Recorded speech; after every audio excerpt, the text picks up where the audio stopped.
Bonjour à tous, ravi de vous retrouver pour ce nouveau numéro de Canary Play, 15h33 et 25 secondes. On va revenir sur ce qui a fait l'actualité du FC Nantes ce week-end, le beau résultat nul du FC Nantes face au Gazélec d'Ajaccio, un partout. On va en reparler bien évidemment avec nos invités, mais tout d'abord, le premier tweet de cet après-midi, il est signé trop court, une belle coquille vide samedi soir. Et c'est signé trop court avec donc nos trois invités du jour, ils sont pour l'instant deux. Il y a un petit retard, ça arrive, mais en tout cas, on va saluer David Filippo de 20 minutes. Salut David. Bonjour. Alors, c'était Adrien qui était prévu normalement sur ta droite.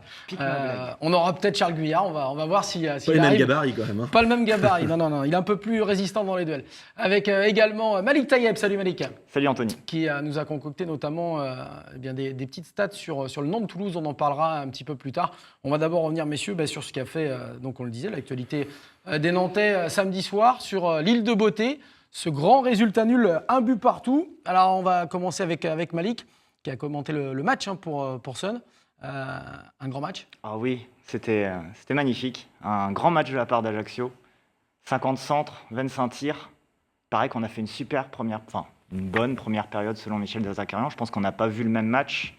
Quand Nantes a marqué, j'étais limite... j'étais désolé limite parce que franchement... J'étais content pour Emiliano Sala, même si le but est vide, mais c'est vraiment inquiétant. C'est de la première à la dernière minute, il n'y avait pas grand-chose à tirer. Donc, vraiment déçu. Et, coquille vide, but vide, c'est bien, tout a été vide. FCN Coco qui nous dit comment Derzak peut dire qu'on a fait une bonne première période. C'était digne d'un match de CFA, David. Alors moi je dois vous l'avouer, j'étais en repas avec des amis, donc alors j'avais mis quand même l'écran de télé en fond sonore, enfin j'avais installé, puis j'avais branché mon ordinateur sur la télé, donc je sais pas si ça venait de ça, mais alors l'image n'était pas terrible. J'ai cru voir un match de D2 Moldave, très honnêtement. D'accord. C'était catastrophique, le niveau technique. Après c'est de la Ligue 1 quoi, c'est de la Ligue 1. On a le PSG et 19 autres équipes, mais qui sont d'un niveau technique, mais pour la plupart, pitoyable, quoi. Voilà. Donc c'est ce qu'on voit tous les week-ends, et je pense que des matchs comme ça, on en voit 3 ou 4, 5, 6, tous les week-ends. C'est triste.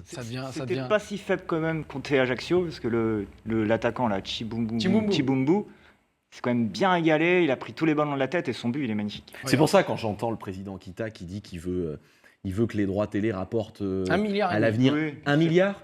Oui, non. 1,5 milliard. Non, mais c'est une plaisanterie. C'est une plaisanterie. Non, mais vraiment, ces matchs, mais on s'endort devant. Ça devient une punition de les commenter parfois. Et effectivement. Avec Pierre Piano 44, la réaction de Michel Derzakarian est priceless, symptomatique de cette Ligue 1. Comment peut-on se satisfaire d'un tel match incroyable? Et puis, vous êtes nombreux à stigmatiser également la défense. On va le voir tout à l'heure sur les images. Locotam qui nous dit non, mais la défense, c'est n'importe quoi. On va le voir évidemment dans quelques instants. GWNTM dit FC Nantes, tu connais le marquage. Ras-le-bol de prendre des buts sur des erreurs de marquage, justement.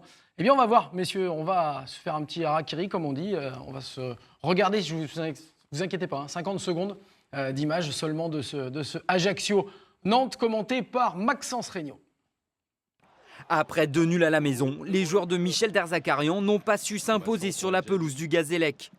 Pourtant, les Nantais ont ouvert le score à l'heure de jeu grâce au premier but cette saison d'Emiliano Sala. Sur un centre dévié, l'Argentin se retrouve seul au deuxième poteau pour marquer facilement de la tête. Aujourd'hui, j'étais récompensé. Mais bon, le plus important, je pense que c'est l'équipe. Et après, une fois que je me sens bien et que j'aide l'équipe, les buts ils vont arriver. Mais dans un match dominé par les Corses, les Nantais vont se faire logiquement rattraper en toute fin de rencontre. John Chibumbu conclut magnifiquement d'une volée du droit, un centre de Louis Poggi tout juste rentré en jeu. Après avoir longtemps repoussé l'échéance, le gardien nantais s'incline, score final 1 partout. Les Canaries reviennent tout de même de Corse avec un bon point. Et le tour de magie ici sur le plateau de Canary Play. Le troisième invité est arrivé. Bonjour Charles Guyard. Bonjour Anthony, bonjour à tous. Ça va? On parlait justement on débriefait ce grand Ajaccio Nantes de samedi soir, un but partout, avec notamment Alexandre Goé qui nous dit Sana, il donne des directives, il engueule tout le monde, mais lui, il fait 4000 conneries par match. Alors, on parle de cette défense, David? Ouais, il n'a pas été bon. Il n'a pas été bon, et ça fait le deuxième match. Bastia, il y a une semaine, il avait eu 10 minutes, les 10 premières, cauchemardesques. Et là, samedi, je l'ai trouvé mais jamais dans les duels, jamais présent. Et c'est assez inquiétant. Alors la question, pourquoi avoir sorti Kofi Gigi, qui avait été le meilleur Contre face Lyon. à Lyon, hein, tout le monde le reconnaissait après le match Nantes-Lyon, c'était Kofi Gigi le meilleur. Pourquoi a-t-il été sorti de l'équipe et mis sur le banc? Je ne sais pas et je ne comprends pas. Ajaccio-Nantes, un partout, on disait, et à la fois David et Malik le disaient, c'était l'un des pires matchs du FC Nantes cette saison. Il y a strictement rien eu. Ouais, manifestement, face aux Corses, les Nantes arrivent à reproduire des performances parce que je pensais que le pire match avait été justement celui d'une semaine avant face à Bastia à la Beaujoire où, en dépit de nombreuses occasions, en tout cas tirs, parce que je crois que c'est 16 tirs pour Nantes et 6 pour Bastia la semaine d'avant à la Beaujoire, on avait assisté quand même à un 0-0 très soporifique. Là, il y a les buts en plus, mais c'est tout, quoi. Dans le contenu, c'était franchement pas terrible. Franchement, pas terrible. Et c'est vrai que cette défense, ça nous a vraiment fait peur. Hein. À la fois Loïc Sana, mais également Osvaldo Vizcarrondo. On l'a vu, Malik, sur le but égalisateur à 6 minutes de la fin. C'est statique. Ah bah ça a été statique sur le but, mais c'est statique tout le long du match. Dans l'animation défensive, ils sont trop bas. Et c'est vrai que Vizcarrondo, Sana, je suis pas sûr qu'il y ait vraiment compatibilité entre les deux. Alors Sana, il n'a pas été clairement bon contre Bastia, c'est sûr. Il n'a pas été dedans non plus contre Ajaccio. Faut juste pas tomber dans le c'est un Marseillais machin, parce que parfois ça rattrape un peu. Moi, c'est pas ça du tout. Non, Moi, vraiment, alors là. c'est ce que j'entends parfois sur ce Certains que je lis supporters, parfois. certains Voilà, c'est ça. supporters qui, effectivement... On va pas nous faire une Barthez, il va quand même nous apporter des choses, même si effectivement il n'est pas à son niveau. Qu'on soit bien d'accord. Il nous a déjà apporté des choses. Oui, Là, il est oui, pas oui, bien oui, depuis on un est match, complètement mais, d'accord là-dessus. Avant cela, il a quand même une bonne assise défensive. Clairement.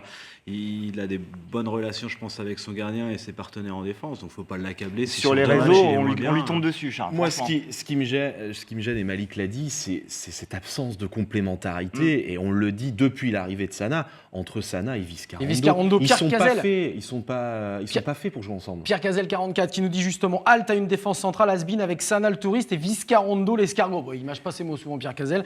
Gigido, c'est beaucoup mieux.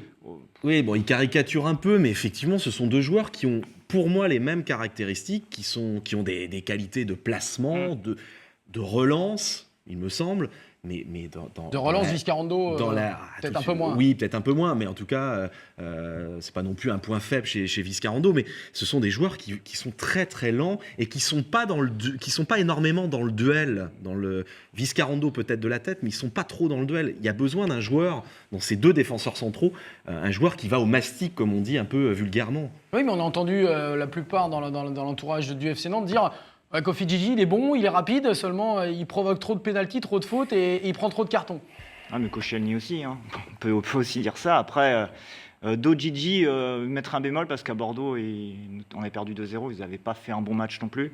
Le problème, effectivement, et David a raison, il y a un problème de complémentarité. Après, un droitier, un gaucher, ça serait mieux. C'était le cas avec Gilo Boggi l'an dernier, ça équilibre une charnière Là, on a centrale. trois droitiers. Là, il n'y a que des droitiers, donc il n'y a pas de complémentarité.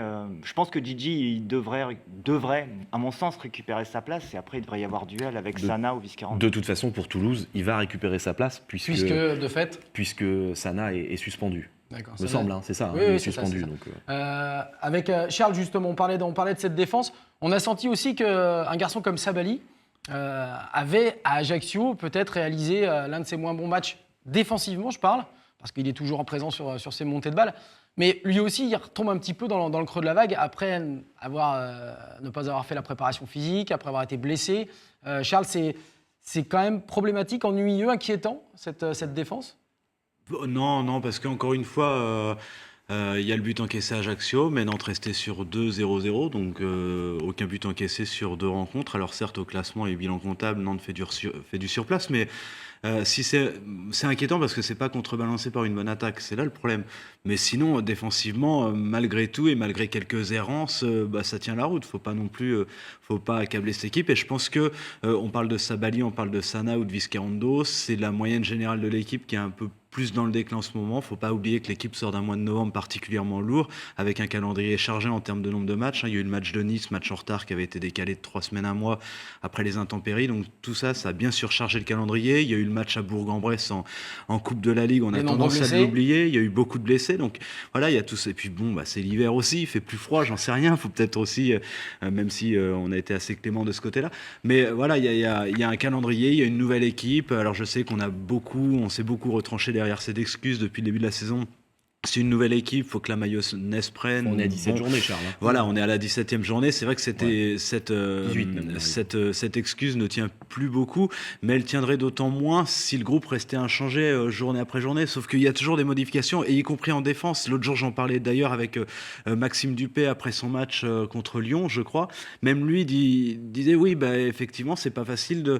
En plus, lui, il est d'autant mieux placé que nous pour en parler, parce qu'il a fait le début de saison, il vient par match comme ça, par à coup, et c'est pas forcément évident de se remettre dans cette équipe parce qu'il s'est retrouvé avec une défense constamment changée, soit de manière soit par petite dose, soit de manière totale. Donc, et ça, c'est à l'image de l'équipe, elle est constamment en mouvement. Donc la mayonnaise, elle prendra pas beaucoup, même si on est déjà à la 17 ou 18e journée. Attention, Nantes a quasiment l'une des meilleures défenses. Quatrième défense, faut pas l'oublier. Non, mais il faut pas l'oublier. Voilà, c'est vrai. Juste une petite question décalée qui n'a rien à voir avec le FC Nantes, mais qui nous tombe. Michel Carzadarian qui nous dit, question pour Charles Guyard, le pénalty sur Amouma est-il scandaleux? En référence évidemment à Charles qui est supporter de En tout cas, il est bien transformé. En tout cas, il est bien transformé. On Face au Rennais, revient au FC Nantes. On parlait du classement, messieurs. On va le regarder parce que c'est vrai que si Nantes fait du surplace, la plupart des autres équipes de Ligue 1 font du surplace également. Regardez un petit peu cette 11e place pour les Canaries au classement avec 22 points. On a fait un petit peu le comparatif par rapport aux 2 saisons précédentes en Ligue 1.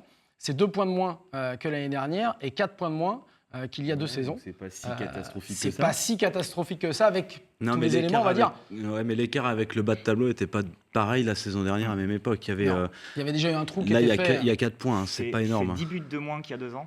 Oui. Et 2 buts de moins, il me semble, que l'année dernière. C'est surtout il y a 2 ans. On part sur des sacrées bases au niveau de l'attaque alors encore cette année. Oui, j'ai comparé, on est sur les bases de la saison 2006-2007. Voilà. D'accord.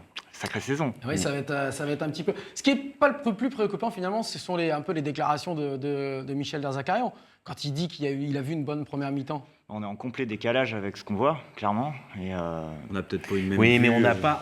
Attention, définition des termes. C'est ça qui est important. Quand il dit ça, Michel Derzakarian, il pense à quoi? C'est les consignes respectées. Il pense à la solidité de son bloc. On pense pas. On n'est pas du tout. On pense pas la même chose en fait. C'est ça. Lui, il pense que son équipe a été solide, a été appliquée, a été disciplinée. C'est pour ça qu'il dit ça, tout simplement. Ajaccio a quand même, excusez-moi, mais a baladé le FC Nantes samedi. Alors on n'a pris qu'un but, mais on aurait pu en prendre 2 ou 3. On parle de Sabali, mais Sabali, il a dû rentrer dans l'axe à chaque fois. Ils ont joué en 4-4 de losange à Ajaccio. Comme quoi, on peut très bien jouer en 4-4 de losange, trouver les couloirs. Oui, mais ils ont peut-être les joueurs pour aussi. Oui, mais ils ont fait tourner. Leurs meilleurs joueurs, ils étaient sur le banc. Donc c'est vraiment inquiétant. On a parlé, on a aussi émis quelques doutes sur la défense centrale, notamment Simono 49 qui nous dit Sigthorsson devant, s'il ne fait pas plus d'efforts sur le terrain, il mérite le banc, peu importe le prix, pas de traitement de faveur. Ouais, on aborde le chapitre de l'attaque. Ouais, non, mais c'est pas le problème des efforts fournis parce que je pense que Sigthorsson, il mouille le maillot, il est présent, y compris dans le repli défensif. Maintenant, il n'est pas alimenté en ballon. C'est l'éternel problème de Lyon entre la défense et l'attaque, un milieu de terrain défaillant et un manque d'apport en ballon devant. Alors, et puis il faut voir les buts qui ont été marqués dernièrement. C'est pas non plus des buts extrêmement bien construits avec des belles passes, des beaux centres. Regardez le but de Salah à Ajaccio. Bon, si la défense ajaxienne ne se trouve pas, il n'y a pas de raison qu'il y ait but pour Nantes. Et Sigthorsson, il est un petit peu aussi dans ce schéma-là. Et puis il y a encore complémentarité entre Salah et Sigthorsson. Le choix était étonnant. Franchement, ce sont 2 joueurs qui ont quasiment le même profil, voire le même profil. Mais ça, on l'a dit, on se répète. On le redira jusqu'à la fin de la saison. Mais ce qui est hallucinant, c'est que Adrien, il joue 10 minutes, il fait une rentrée, juste une petite fulgurance. Juste 3 jours après, il est titulaire. Salah, il rentre contre Lyon, il a une frappe cadrée, il est titulaire. Alors, je ne suis pas à tous les entraînements, il y a sûrement des raisons, mais c'est vrai que Salah, Sigthorsson, ça ne marche pas. C'est étonnant, mais en même temps, sur le match, l'animation offensive, Charles, il a raison, elle est déficiente. Et en même temps, Bedoya, il joue quasiment 2e latéral droit, parce qu'il est obligé de faire des efforts monstrueux. En 2e mi-temps, il s'est rattrapé, il colle un peu plus à la ligne. Lengiani, j'ai trouvé à la limite que c'était le meilleur Nantais. Mais les coups de pied arrêtés, c'était pas ça non plus. Et pourtant, il avait été bon sur les matchs précédents, Ouais. sur les coups de pied arrêtés. Vous me parlez d'une déficience au niveau de l'animation offensive. Regardez le site de la Ligue de football professionnel, ce qui a été indiqué samedi soir à l'issue d'Ajaccio-Nantes. On va le voir hein, sur ce tableau. On a les 2 meilleurs passeurs du championnat. Zlatan Ibrahimovic, FC Nantes, Angel Di Maria, FC Nantes. C'est juste évidemment pour la petite blague. Nolan. Et merci à Nolan Folio, effectivement, qui a tweeté ce magnifique classement des passeurs. Et avec ces 2 joueurs-là, je pense que C'est le FC Nantes, contre le FC Nantes, peut-être. c'est peut-être contre le FC Nantes en cumulé. Alors, THFCN qui nous dit beaucoup de critiques sur Salah, mais il ne faut pas oublier qu'il a fallu plusieurs saisons à Djordjevic pour s'imposer Non, au FC Nantes. c'est pas vrai. Alors, suis pas pas vrai du d'accord tout. non plus. Il est arrivé à l'hiver 2007, si je ne m'abuse. Il a En Ligue 1. mis 6 ou 7 buts Ouais. la première saison. Alors, c'était en Ligue 1. Ligue 2. Il a contribué à C'était la en Ligue remontée 2, du en club. Ligue 2. Mais il n'a pas eu. En revanche, c'est vrai qu'il a eu un temps plus important de mise en route en Ligue 1, mais il était barré par la concurrence parce qu'à cette époque-là, le FC Nantes avait fait venir Mons Babovic. et Merveille, sauf Avec, Merveille en moins. Oui, c'est ça. Mais non, au contraire, Djordjevic a été productif immédiatement, contrairement justement à Babovic qui était pour le coup venu pour ça. Tu Mais peux, moi, je tourner, tomberais tu peux pas. tourner la tête, Charles, parce qu'il y a un tweet OxyDFR qui nous dit Charles Guyat, il a encore la marque d'oreiller sur la joue. Non. C'était peut-être pour ça C'est- le petit retard de 3 D'ailleurs, il faudrait le Bon, maquiller voilà. aussi. Il est bien pâle. Hein. Bon, c'est bon. Moi, j'ai pas envie de tomber sur. J'ai pas envie de tomber sur Salah. Salah, franchement, il fait Fait ce les qu'il peut. efforts. C'est un mec qui fait les efforts, comme dit Malik. Voilà, on fallait pas s'attendre à Mons et Merveille pour reprendre son 6 buts en expression. 13 matchs avec Caen les 6 derniers mois. mais voilà, Sigtorsson. Il y a bon, Ferré, c'est- il y avait Ferré derrière, il y avait voilà, du il y monde. avait des gens du pour le monde, il y avait servir. du Là, monde le à Caen. problème, on revient à ce qu'on disait en début de saison. Hein, ce recrutement a été fait en, alors peut-être pas en dépit du bon sens, mais a été fait dans l'optique de jouer dans un 4-4-2 en losange. On va pas tout réexpliquer, mais voilà. Et vous vous retrouvez, vous jouez plus en 4-4-2 et vous vous retrouvez avec 100 joueurs vraiment de couloir où il y en a. Iloki, par exemple, mais Oui, qui mais sont qui est- pas super expérimentés. On peut Et pas. puis qui commence à être cramé, Et qui Jules Loki, commence à parce avoir du qu'on mal, l'utilise, effectivement. réutilise. Et, Puis un bon recrutement, c'est pas une addition de talent. Donc à un moment donné, il faut de la connivence, il faut que ça fonctionne, il faut de la complémentarité. Alors ça peut se créer, mais en même temps, quand vous partez en disant il y a Rongier et machin, et puis derrière le gars il se blesse, à la limite, on n'aurait peut-être pas dû vendre vert et tout, mais c'est trop facile maintenant. Donc Regardez les buts marqués, la plupart des buts marqués par Sigtorsson avec l'Ajax. Vous regardez les vidéos, C'est peut-être c'est coupé au premier toujours poteau. quasiment Ah oui, les oui. mêmes actions. Ah oui, et puis c'est à 3 Toujours. mètres du but, Ouais. c'est à 6 mètres du but, c'est c'est un pas. Cooper. Hein. Il est, à mon avis, le FC Nantes n'a pas encore réussi vraiment à l'utiliser, ce joueur, avec ses vraies qualités. Fabien Gourdon qui nous dit on insiste sur le manque de physique d'Adrian, pas taillé pour la Ligue 1. Pourquoi Cosiello à Nice s'en sort avec une morphologie comparable? Non mais Ah, moi je veux pas Cosiello, il a un m'exprimer cerveau. là-dessus. Enfin, je dis pas que Salah, il a pas de cerveau. non, Je c'est dis pas c'est ça, dans c'est le Adrian. Non, Adrian. Adrian. Adrian. Ouais. Oui, bon. Non, mais alors je croyais que c'était Salah, mais en même temps, ça change rien. Cosiello, c'est pas le même poste déjà. Il ressemble plus à Eric Carrière pour moi. Adrian ne joue pas au même poste. Quand je vois certains qui disent qu'il faut faire jouer Adrian à côté de Birama Touré ou de Lucado. En 8, non, ça, c'est- Adrian, c'est un 9,5, c'est éventuellement un joueur de couloir. Mais on ne fait pas jouer en milieu défensif. Et Cosiello, on ne va pas le faire jouer meneur de jeu non plus. Donc, c'est pas le même joueur. Simono49 qui vous pose la question, messieurs, et on va commencer par Charles Guyard. Que manque-t-il à ce FC Nantes version 2015-2016? On a parlé des manques, des déficiences, et justement, qu'est-ce qui manque réellement pour pouvoir passer un cap peut-être? Pour pouvoir passer un cap, marquer des buts. Après, la question c'est est-ce qu'il manque des joueurs pour cela? Non, je pense pas. L'effectif tel qu'il est, pour moi, il est assez complet pour tenir sur la durée jusqu'à la fin de la saison. Donc faut pas recruter au mercato Je hivernal. suis pas convaincu, ça sert à rien d'empiler les joueurs. En ce moment, il y a des blessés, il y a des suspendus. Alors bon, c'est vrai que Valentin Rongier, on le reverra pas de sitôt, mais quoi qu'il en soit, l'équipe est là et il faut voir la faiblesse de la Ligue 1 en ce moment. Non, pour moi, non, il n'y a pas nécessairement besoin. Peut-être éventuellement un milieu de terrain, mais pas plus. Ça sert à rien d'encombrer le vestiaire. Hein.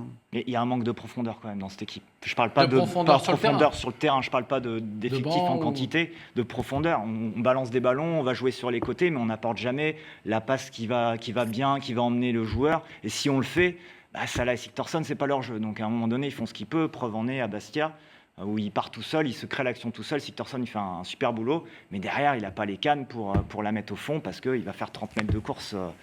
Pour moi, il manque un joueur de profondeur comme un Joe Vinicio ou je ne sais pas ce qui était éventuellement recherché en début de saison et qui n'a pas été pris pour raison X ou Y, mais il manque un joueur comme ça. Alors sur le plateau, ici même il y a quelques semaines, Franck Kita nous disait qu'il y aurait un recrutement Oui, au mercato il y hivernal Mm. d'un, voire 2 joueurs. David, pour toi, c'est nécessaire?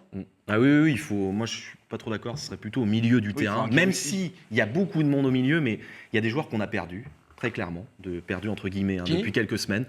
Je pense que Rémi Gomis, d'ailleurs, Oui. on l'a jamais vraiment eu. Lucado, en grosse difficulté et en interne, je sais que ça se passe pas super bien entre lui et la direction. C'est ce que j'ai cru entendre dire. Hein, voilà.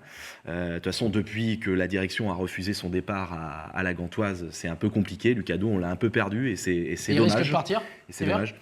Moi, je lui souhaite de partir. Voilà. Je pense qu'il faut qu'il aille voir ailleurs. Ça lui fera du bien. Donc, on a perdu des gens, entre guillemets, depuis quelques semaines. Au niveau de l'investissement? De l'investissement.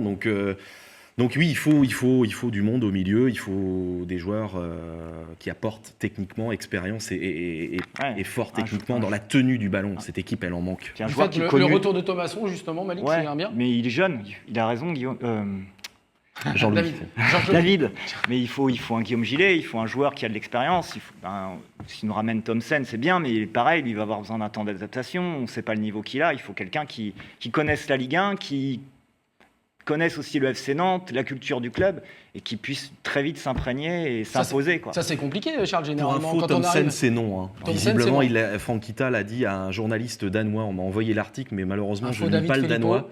Mais il leur a dit on ne l'achètera pas en janvier, c'est certain. Il y aura C'est sûr pas et de- certain. C'est ce qu'il dit en tout cas. Voilà. Bon. Charles, par rapport à justement ce mercato hivernal, toi tu disais pas besoin de nouveaux joueurs. Quand on n'a que 4 points d'avance comme ça sur la zone de relégation, on l'a vu tout à l'heure avec le classement, on n'a que 5 points sur la 5e 7 place, sur la 3e. 7 sur la 3e. Le danger, il est où pour le FC Nantes quand on connaît les difficultés nantaises janvier-février sur les 2 dernières saisons?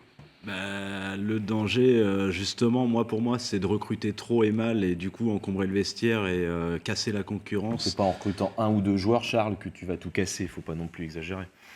J'en sais rien. Des fois, il en suffit d'un seul.